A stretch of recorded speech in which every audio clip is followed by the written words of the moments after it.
இந்த டைம் பீரியடில் யாரெல்லாம் வந்து நகையை அடகு வச்சுருக்கீங்களோ அந்த நகையை அடகு வச்சவங்கலாம் கண்டிப்பாக திருப்பி எடுக்கக்கூடிய பிராப்தம். மனசு குளிரும், குடும்பம் சேரும். நிறைய பேருக்கு முக அமைப்புகளில் சைனஸ் சம்மந்தப்பட்ட பாதிப்புகள், கண் உபாதைகள், பல் இகிரில் பிரச்சனை இதெல்லாம் வந்துட்டுருக்கும். பல்லுக்கு மேலே இருக்கக்கூடிய சதைகளில் பிரச்சனை அதெல்லாம் இப்போ சரியாக போயிடும். நிறைய பேர் வந்து இப்போ சரி பண்ணுவீங்க.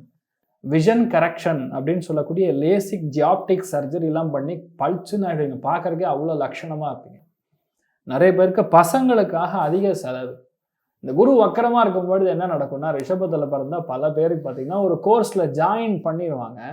ஜாயின் பண்ணிவிட்டு இது நமக்கு செட் ஆகலைன்னு சொல்லி விட்டுட்டு ஒரிஜினலாக எந்த கோர்ஸை பிளான் பண்ணிங்களோ அந்த கோர்ஸில் போய் ஜாயின் பண்ணக்கூடிய பிராப்தம் ஏற்படும்.